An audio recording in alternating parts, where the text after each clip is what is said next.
그리고 아까 전에 학생부 종합전형, 이제 잠재능력 우수자 전형이랑 어떤 거 특성화 고교 졸업자죠.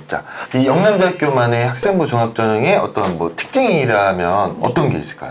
배정음 선생님이. 네, 배정음 아까 간단하게 말씀해 주셨는데 2022학년도부터 자기소개서와 면접이 폐지되었습니다. 그래서 지원 자체는 굉장히 쉬워졌어요. 네. 8월 30일자로 학교생활기록부 기록이 마감되었기 때문에 이제 마감된 학교생활기록부만으로 원서 접수만 하면 되는 상황인데, 뭐 학생들은 반기기도 하고요. 반대로 자기소개서나 면접이 없어져서 또 반기지 않는 친구들도 있습니다. 이유는 작년까지만 해도 학교생활기록부에 한 줄만 나와 있는 내용들, 네네. 뭐 수상대회, 뭐 최우수상은 아니지만 우수상 한 줄만 나와 있는데, 이런 수상대회를 준비하면서 내가 어떻게 성장했는지, 그리고 이런 수상대회를 준비하면서 나의 진로를 어떻게 확고히 할 수 있었는지 자기소개서에 표현할 기회들이 있었는데, 그런 기회들은 또 사라졌다고 봐야 되고요.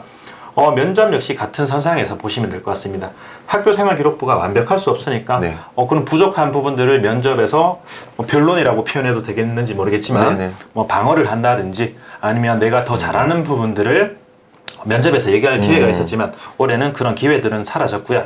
그래서 저희도 학교생활기록부에 조금 더 집중해서 평가를 하기로 지금 계획을 세웠습니다. 그래서 다수 다단계 평가를 좀 더 세밀하게 네. 진행하려고 하고요.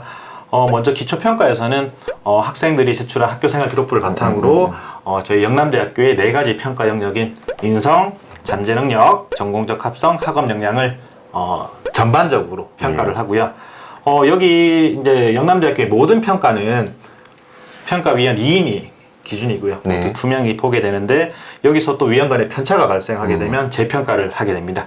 그리고 기초평가가 끝나면 종합평가를 시행하고, 종합평가는 보다 많은 시간을 또 투자해서 네. 아까 말씀드린 영남대학교의 4가지 평가 영역을 네. 세분화해서 평가를 진행하고요. 역시나 여기에서도 평가위원 간의 편차가 발생하게 되면 또 재평가를 하게 됩니다. 그래서 한 명의 학교생활기록부를 평가하는데 영남대학교는 최대 8명이 또 평가를 하는 경우도 발생하기 때문에 평가의 신뢰성이나 타당도를 높이기 위해서 노력을 하고 있고요. 그 다음에 시스템을 통해서 한 명의 학생들을 평가하는 시간을 관리해서 또 보다 면접이랑 자기소개서가 폐지된 만큼 생활기록부에 집중하기 위해서 노력을 하고 있습니다. 아까 그 4가지 그 평가 영역? 그거 뭐였죠? 그게? 인성, 잠재능력, 전공적 합성, 학업 역량. 학업 역량.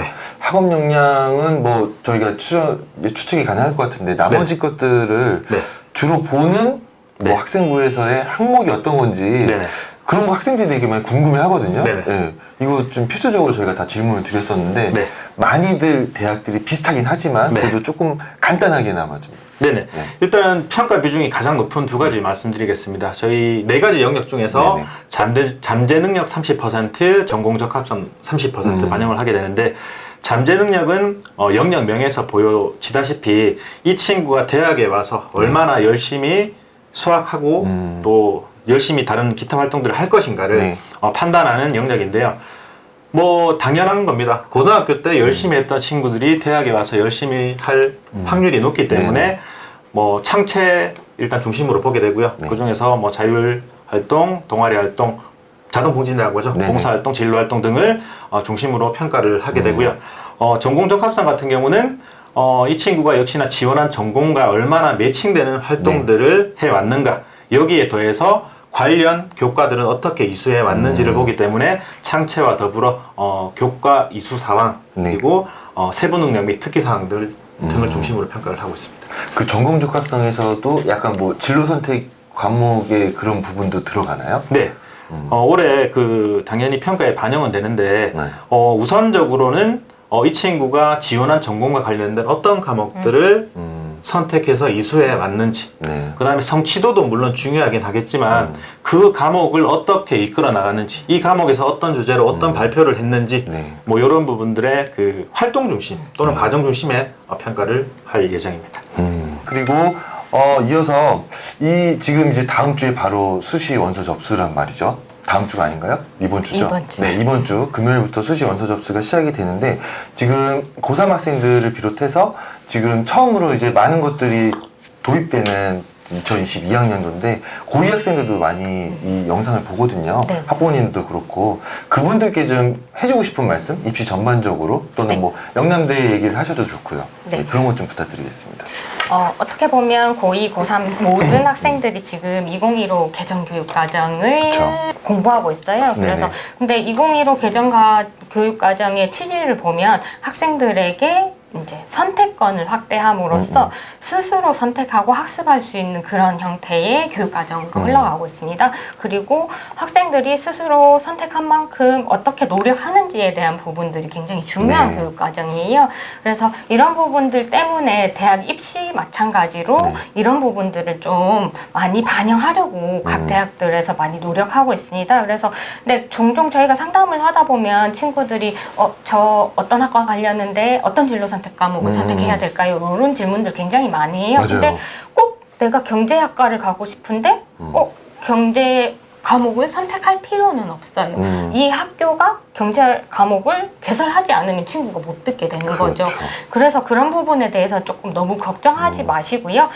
계열적 합성 네. 이런 개념으로 가지고 가면 좋을 것 같고요. 그래서 결과적으로 지금 2, 3학년 학생들에게 말을 하자면 3학년 학생들은 이미 진로선택교과나 이런 부분들이 결과가 나와 있는 상황이기 때문에 각 학과별로 이제 요구하는 관련 교과들이 있긴 있습니다. 근데 이게 세부적인 교과목보다는 교과군이라고 할 수 있는 국영수 4과에 해당하는 그 관련 교과군에 있는 과목들을 본인이 어떻게 이수했느냐가 중요하니까 결과적으로 저는 이 학과 가야 되는데 이 과목 안 들어서 어떻게 해요? 이거 걱정 안 하셔도 될 것 같고 그 과목 내에서 본인이 어떤 활동을 했는지 또는 어떤 노력을 했는지가 조금 더 중요하다라고 보시면 될 거고요. 2학년 학생들은 이제 진로선택 교과들이나 이런 것들 선택에 대한 고민들이 조금 있을 것 같아요. 네. 그리고 또 입시 정책이 바뀌면서 정시가 일부 대학은 조금 더 많이 늘었어. 또 지역 대학은 교과 전형이 좀 많은 것 같아. 학생부 종합 전형이 조금 줄어드는 것 같아. 그러니까 나는 학종 준비 안 하고 학교 생활 안 할까 이런 친구도 굉장히 많더라고요.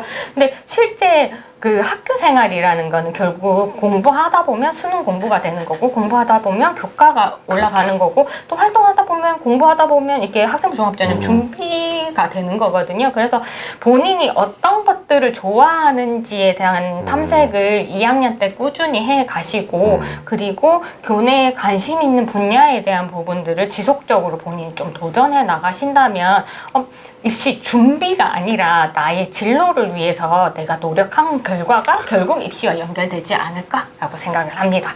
아, 되게 좋은 말씀이네요. 네. 네. 이게 학생들은 궁금해 하시겠지만 이게 어느 대학에다가 여쭤봐도 이게 정말 어떤 딱 정답이 정해져 있고 이런 거는 아닌 것 같아요. 네. 네. 그래서 그 부분을 또 학생의 선택을 어떤 거 경험이 많으시니까 이제 뭐 학생들이 그런 거에 너무 연연해 하지는 않으셨으면 좋겠다는 생각이 드네요.